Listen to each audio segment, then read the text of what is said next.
So to piggyback on what Erin said, we're a firm out of Boise, and I practice with our healthcare group, and we're really happy to be here today with you guys. So thanks for having us. Can I use this? No. Oh, it's connected. It is. The purpose of this training is to provide you with the knowledge and skills you need to understand what's reportable as child abuse in Idaho. And the child abuse statutes in Idaho actually expand to involve abandonment and neglect too. So we're going to go over that and then go over how to respond as a mandatory reporter in Idaho. So specifically, by the end of the training, I'm hoping that you'll be able to understand the mandatory reporting process in our state, including who reports, what to report, when to report, and how you go about reporting it, and be able to identify risk factors and possible indicators of child abuse and neglect.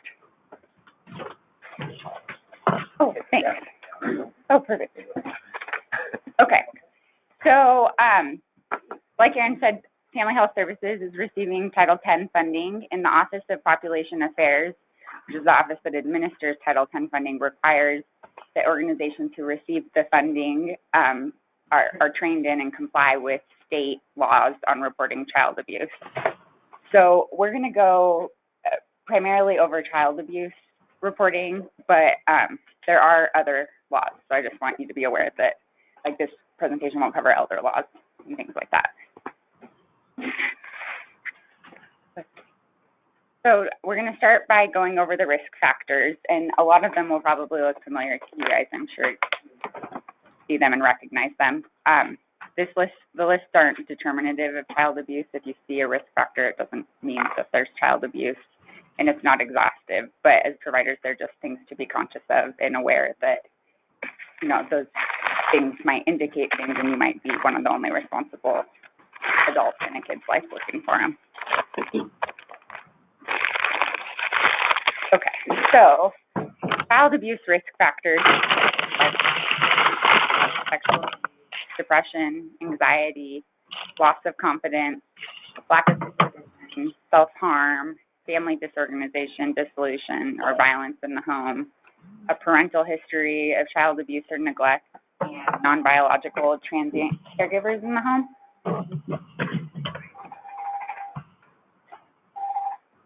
Signs of sexual abuse in minors and coercion risk factors include things like past experience of physical or sexual abuse, past history of parents' physical or sexual abuse, cohabitating with a non-related adult, male or female, dating at a young age or dating significantly older partners, minors who have disabilities, minors who are homeless, minors with experience in the court system, and females who go through early puberty development. So part of the Title X training focuses on how to respond to risk factors that you identify, and I'm sure this is what you all already do, but it's important to be understanding and non-judgmental. Oh, sorry. I'm back.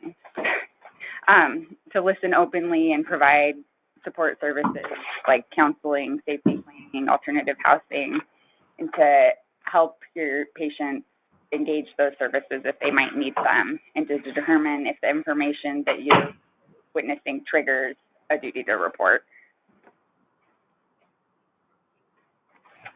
So into the mandatory reporting requirements. This part of the presentation will go into who must report, what to report, when to report, and how to report. So who in the room thinks that you're a mandated reporter? Is there anyone that thinks that they're not a mandated reporter? Okay. Is there anyone that's not sure? Okay. So under the Idaho statute, the following people are mandatory reporters. So you're all mandatory reporters. The statute's pretty broad. It specifically names physicians, residents, and nurses, but it also includes other persons, which is anyone else. So this means that if you're a staff member and not a provider, you still have to report. So the only exception to this is if you're an ordained clerical minister or priest. And the statute is so broad that you don't only report what you witness, But if you have reason to believe that a kid is in circumstances where it's going to result in abuse, abandonment, or neglect, you also need to report that. So it's pretty subjective, and as providers, you use your discretion to determine whether or not it rises to the level and how, if you think it's likely to occur or not.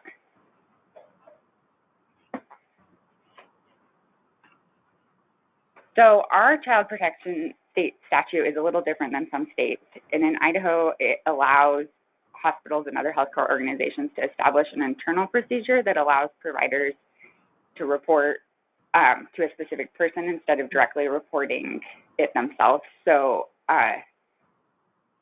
FHS, the designated reporter, is ESME. So if you're a provider or a physician or nurse, you should contact ESME if you have reason to believe that you've witnessed circumstances where child abuse. Is that what we do not want to call CPS ourselves, or is that optional, or? I think what we'll do is we'll try to file a phone with me first, and then we'll kind of see what the reporting mechanisms are, and then I'll call. But you guys are already reporting, so we already have the process in place for some of that. I don't know that. I was called directly. Yeah. What we're trying to do is create a policy, and I think that once it's reported to me, I can kind of, I'll give the direction or whatever, so at least that we're aware. Because in a lot of instances, you're aware, but none of us know, and then records are requested and that type of thing, and that makes it a little tricky that way. So as long as the awareness comes, I think that's good. Yeah, the designated reporter helps too with the record keeping requirements, which we'll dig into a little bit further, but it kind of like Esme said, it centralizes it so that everybody knows what's going on. But the weird thing about the Idaho statute is that it doesn't include staff. So if a staff member witnesses it, they technically couldn't go through the designated reporter. My recommendation is still report it to ESME so that the organization knows what's happening, but they're not covered under the designated reporter part of the statute.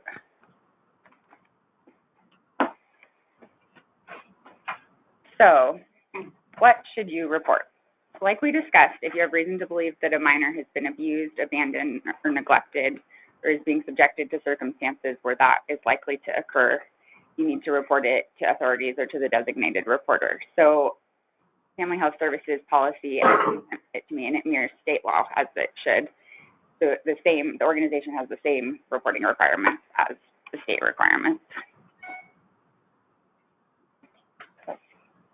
So these are the statutory definitions, which hang with me because statutes can be kind of dry and boring. But abuse under Idaho law means any case in which a child has been the victim of conduct or omission resulting in skin bruising, bleeding, malnutrition, burns, fracture of any bone, head injury, soft tissue swelling, failure to thrive, or death, and such condition or death is not justifiably explained, or the history given concerning such condition or death is at variance with the degree or type of such condition or death, or the circumstances indicate that such condition or death may not be the product of an accidental occurrence. It also means any case where a child has been the victim of sexual conduct, including rape, molestation, incest, prostitution, obscene or pornographic photographing, filming or depiction for commercial purposes, human trafficking, or other similar forms of sexual exploitation that harm the child's health or welfare. So one of the questions that came up as I was putting this together was whether or not that includes consensual sex where there's a big age difference between the two people engaging in the act. So under Idaho code, the answer to that is yes, it includes statutory rape. Because under Idaho code, rape is defined as the penetration, however slight, of the oral, anal, or vaginal opening with the penis accomplished under any one of the following circumstances. Where the victim is under the age of 16 years old and the perpetrator is 18 or older, or where the victim is 16 or 17 and the age of the perpetrator is 3 years or more. So does that make sense to everyone? Okay. So in this Idaho statute doesn't contemplate consent. So even if a 15-year-old girl is consensually having sex with a 19-year-old boy, it doesn't under the statute. So this means that if a 15-year-old girl like that comes in and discloses that, it falls under what needs to be reported under the law.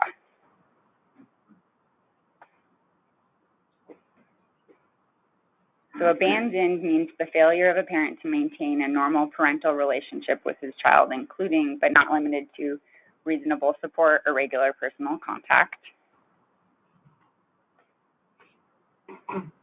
And neglect means a child who is without proper parental care or subsistence, medical or other care or control necessary for his well-being because of the conduct or omission of his parents, guardian, or other custodian, or their neglect or refusal to provide them. However, no child whose parent or guardian chooses for such child treatment by prayers through spiritual means alone in lieu of medical treatment shall be deemed for that reason alone to be neglected or lack parental care necessary for his health or well-being.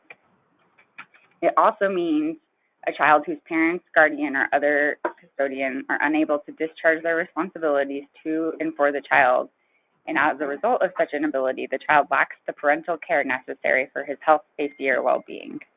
Or a child who's without proper education as required by state law. So in Idaho, kids must attend school either in person or online or be homeschooled between 7 and 16. So if you have a 9-year-old that a parent is choosing to just not educate, it falls under this definition. So understanding these definitions and really reading them and analyzing what you're seeing is important, because there are things where you or I might think like, oh, that's definitely neglect, where really it's just crappy parenting and it doesn't rise to the level of the statutory reporting requirements. Talk a little bit more about the prayer, the religion, and the, like, so if a parent comes in and they say it's against their religion, it doesn't, it doesn't rise to the level under the statute. So if they claim it's that, then that's not neglect. No, unless you're seeing other things that would indicate that would meet this level, but that alone doesn't rise to the level of neglect. Mine's in reference to the previous one about statutory rape. Yes. So I have a 14-year-old or a 15-year-old in there. The perpetrator, I guess, in this case, is there present? The parent is there present? Meaning they're coming in and she's obviously younger. The individual is over 18 years of age. The parent's aware. It doesn't matter if the parent's aware. It's still... Because that's something I know is going to happen. Yeah. In our clinic. And if it hasn't already, I haven't asked the question based on age. So. Yeah. As me, that will be coming your direction soon. I'm okay. I mean, that's... what about when you get the 15-year-old girl that comes in with her mom and wants to get sexually active, and with a 15-year-old, and, I mean, is that different? Yes, yeah. So it's... I think consent doesn't matter. It doesn't matter if she's... Yeah, older than if those age differences is one can... Yeah, if they're both 15 consenting. 16 and 17 years, they're more than 2 years. Yeah. So are we legally obligated, if we're giving birth control to a 15-year-old, to ask her how old her partner is? No. But if it's disclosed, then you have a duty. So if they tell you to tell that parent right then and there, so we're going to report?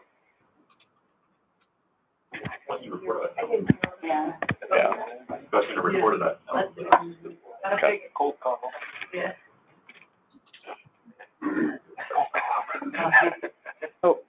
Burley, you have a question? I have a question. So your definition of rape literally only includes the body part of a penis? So not fingers, females can't rape males? Well, probably within what? Yeah. Yeah, under the statute, that's the only, that's what would rise to the reporting level, yes. Of statutory rape. So to be clear, this is Sexual abuse. this is the Idaho statute that she has up here. This is Idaho code, so this is how the legislature put this in here. So this Yeah. So rape is broader than this. This is just the part of rape regarding the age difference, because that question came up. So this is not the sole definition of rape. and not the full definition of abuse either. Yeah. Does that make sense to everyone? So there's a male portion somewhere. Meaning that a woman can and statutorily rape, younger men. Yeah, yeah. Okay. Well, So the, you wanna break these two issues apart, right? Because you have rape and then you have statutory rape. Sure. And rape is a consent issue. We can pull that statute up if we wanna look at it too, and then that would be, so that includes, rape would fall under the abuse definition up here above, and then the statutory rape one. Well, it says penis, it doesn't talk about the gender of the victim. So you still have that statutory rape. Gotcha. Regardless of whether the victim is male or female. The So- oral, anal, vaginal opening of the victim. With the penis though. Correct, with the penis. So if, let's say, there's been stuff in the media of a teacher that's 22 and the, individual's 14, the male individual's 14, and that's still considered statutory. That would not be designated under statutory rape, under Idaho's definition of statutory rape. However, you could still have, there are other crimes that could fall under. So a prosecutor could determine that is a different crime, like child endangerment or whatever, and that's usually what that would be charged under. well, under that section, it doesn't say the perpetrator being the individual with the penis. Right. Meaning the victim could be the one. I mean, it's not clearly defined, so, Yeah. I mean, in all honesty, you could define, right. Yeah. Oh. Well, I don't know. Are there more questions? I think there's more questions. Now, just for clarification purposes, so if we have a 16-year-old comes in, tests positive, pregnancy test, the companion is there of 19 years old, that is reportable by definition, correct? So if it was a repeat. I just want to make sure when I leave today that I'm super Yeah. clear, because I guarantee we will see Yeah. this in our clinic on Yeah. a super regular basis. Probably this afternoon. So 16 and 18, no, because they have to be under 16. But if the victim was 16 and the, yeah. If you don't ask for the age, you're not aware, then that's just. Yeah, and that's one of the questions I have is, like, I thought, should we have on our, like, our OB intake, should it ask, like, where it's asking the partner's name, should we be asking age there? There's no, Want that You don't have a legal information? obligation. yeah, there's no legal requirement Okay, so we don't. to.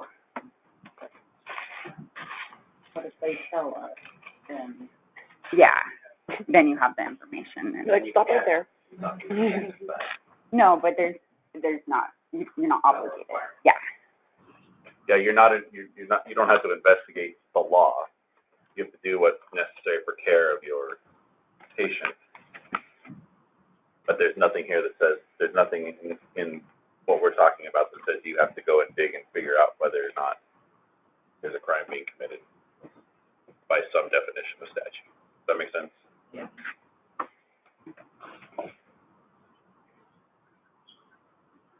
And at the end, we can pull up the whole rape statute and look at it. So when to report, if you suspect child abuse, abandonment, or neglect, it has to be reported within 24 hours. So there's a pretty quick window on it. And like we discussed, you should contact ESME right away. So while the failure to report, to make a mandatory report is a misdemeanor, if you report and there's no abuse, abandonment, or neglect, there's immunity. So you're not going to get in trouble for reporting what you suspect, and it turns out it was a false alarm and everything's okay. So I have a question. Yeah. So isn't here in Twin Falls, is it same with CARES? Is that where when someone's sexually abused, is that what it's called, CARES? So I had a patient that came and the girl was younger, 14 or 15, and mom felt like she was being, was sexually active, whether she said or not, with like a 19-year-old or 20-year-old guy. So she said we got them sent over to CARES. Is that something that I need to do something more than that? Because they wanted to kind of identify, and I didn't know if CARES would take care of the reporting. But they came right to you and said, oh, my daughter was sexually active with this guy. I saw some text and their whole story. kind of lined up that they were, and mom wanted a rape kit and all that kind of stuff. We don't have that available in Burley. So I sent her to CARES. I contacted CARES on the phone, and they took her into the patient that day. But would I need to do something more than that? Because CARES won't report that? Or is that multiple people? As the provider who sees, my understanding is, as the Okay. provider who sees that you're aware, you need to call. Or call Esme or call it. Yeah. You'll need to, so, I guess Esme may be able to coordinate that with whoever, wherever that referral goes, but ensuring that you have a documentation trail, that you have done your duty to make sure that the designated reporter knows is critical for your protection in terms of, and for the organization's protection. I guess that's the question, is getting them to that kind of, I guess that kind of care would be sufficient. So you're right in terms of, you know that it has been reported at that point in time. So, but there's another, One more you need layer. to get one more layer, which is you need to make sure that you're protected too, making sure that reporting has been done. Yeah. That there's documentation showing that you had ensured that that reporting was going to be done. Yeah. So this is the number where you can call and report, or Esme can call and report. So we kind of beat that to death. Contact Esme if you see anything, and that's the number she can reach out to. So kind of piggybacking off Luke, the records of reports are really important. So it's super important to maintain good records and documentation of all reports that you've made. So at a minimum, the Family Health Services records should reflect, if available, the following documentation. So that a report has been completed and filed, the age of the child's sexual partner, if reporting what we just discussed, the date and visit and name of the informant. So usually that's the minor, but it could also be a parent or other adult. The date of the alleged abuse or the date range for ongoing abuse, any injuries, and that can be documented on a body map in the chart, and then the date and time the report was submitted and the name of the person who took the report.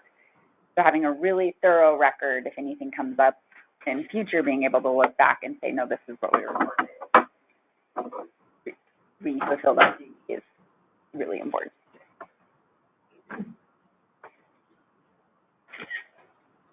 So other abuse outside of the child abuse that might come up in a Title II setting. But in Idaho, providers are required to notify law enforcement if a patient is receiving treatment and the provider believes that the patient's injury indicates that the person may be a victim of a criminal offense.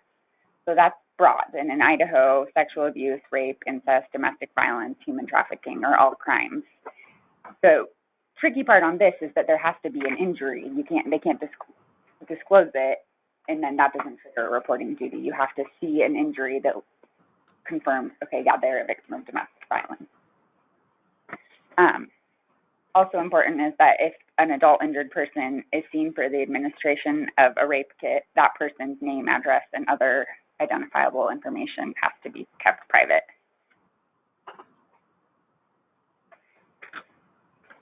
So resources and referrals, and if any of you have, I'm obviously not local to Twin Falls, so we're going to go over some of our resources, and if you have any to add, please pipe up.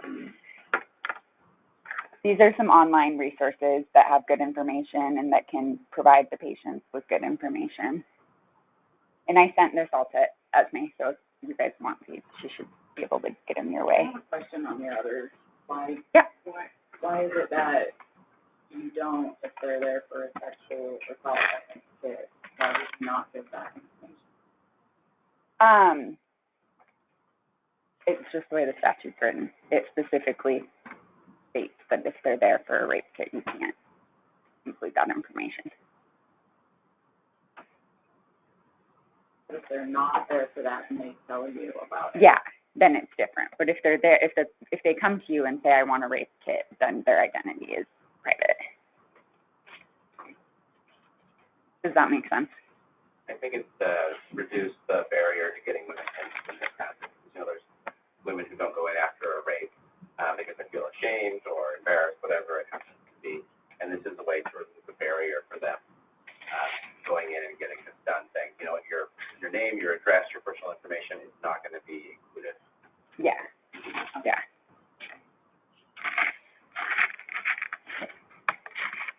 And then locally, I found the Safe House, which I don't know if, do any of you have experience with it? Yeah, it looks like a really cool organization. It's a local group home for at-risk youth in crisis, and they provide a bunch of services like independent living skills, counseling, prevention services, trauma-informed care, referral to substance abuse, education.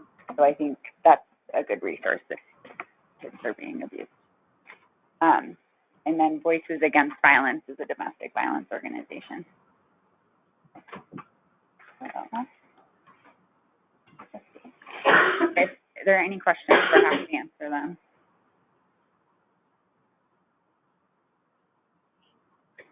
I guess I already know this answer, but I'm trying to not. Back to your documentation and his referral. So let's say a patient comes in, we don't have rape kits, we don't have much resources. Are we still obligated to have all of this information if we refer them to Voices Against Violence? Sounds like you're duplicating information. They will collect this. If it's a child or if it's a... So you're specifically put this in for, is this for child abuse, for child sexual abuse? Oh, no, sorry. Okay, so for grown-up. This is Title 10 period. Yeah, but so if you're asking if you refer them for the rape kit? No, the important is for all reporting. So this is a minimum documentation. For What? if you make a report to law enforcement. So if you're referring them, So our documentation has to have that if we're referring to Voices Against Violence. it's best practice would be yes. You should thoroughly document. You should document that you refer them to Voices Against Violence. Okay. Do we have this in our EMR? I don't know how we do that exactly. Can we put this in our EMR anyway? Or like, I mean, I'm not gonna remember all this, right? Well, so I'm wondering, I'm thinking more on a document similar to what we use for like employee incidents or patient incidents, is actually having a separate document saying, we reported something to CPS, and whether it's nursing helping complete all of this, right? This is the information, we captured everything. And I think there's gonna be further discussion, but I'm concerned with the 24-hour time period and getting a hold of that. I think a lot of times what's happening at the clinic is you have a patient there and you're calling CPS today, right? And so that's gonna bypass ESME because we can't wait for ESME to get out of the meeting to take care of that patient. So I think that the process at the clinic might continue with what you've currently been doing. And then it's an after the fact reporting on a document of some sort to ESME so that we can track some of that. Yeah. And ensure that CPS is not gonna call ESME, they're gonna call the clinic to see what did you see, right? Whoever's managing that case or, and I think you're gonna, as a provider or the staff in the clinic that reported, you're gonna have the details that we don't have here. I agree, and I think the big piece is that if it's something that's not black and white, right, which seems to happen from time to time, if you have any question, that's when we want to reach out to ESME. We'll contact the lawyers. That's one of the benefits of working for FHS is dealing with these situations, but then also, you know, we will contact, you know, Smith Malik and say, hey, what, you know, here's the situation. What's your advice? And, you know, maybe what's the ramifications if we do this or if we don't do this, or how does that affect you? So you're not just, you know, kind of just all alone trying to figure out what's going on.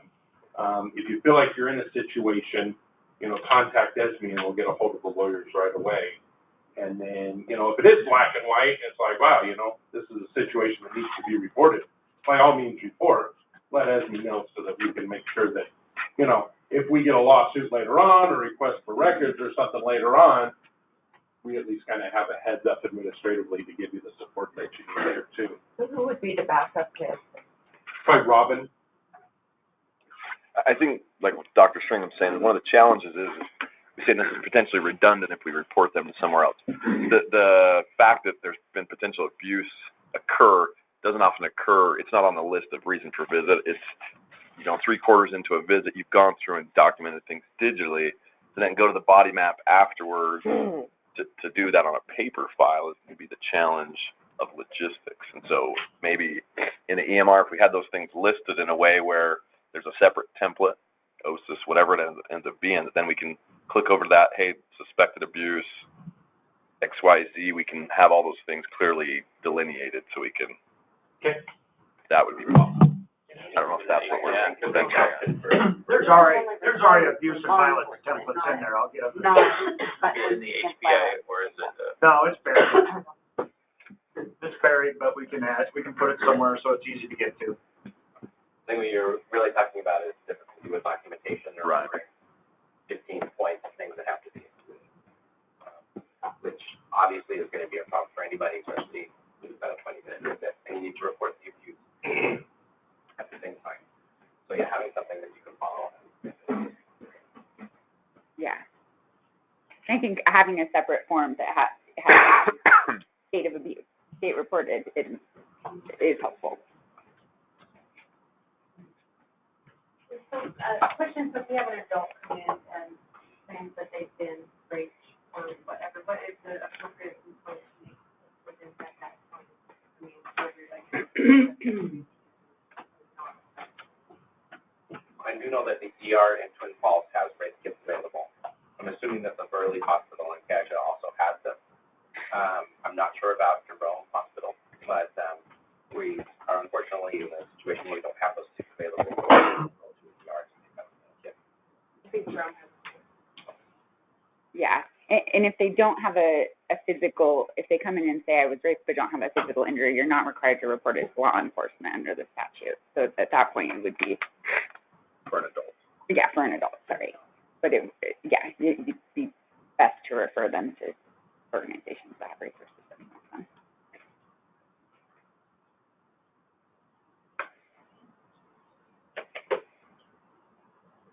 We pulled up the statutes on rape and child abuse. Are there any more questions on that? Clarify.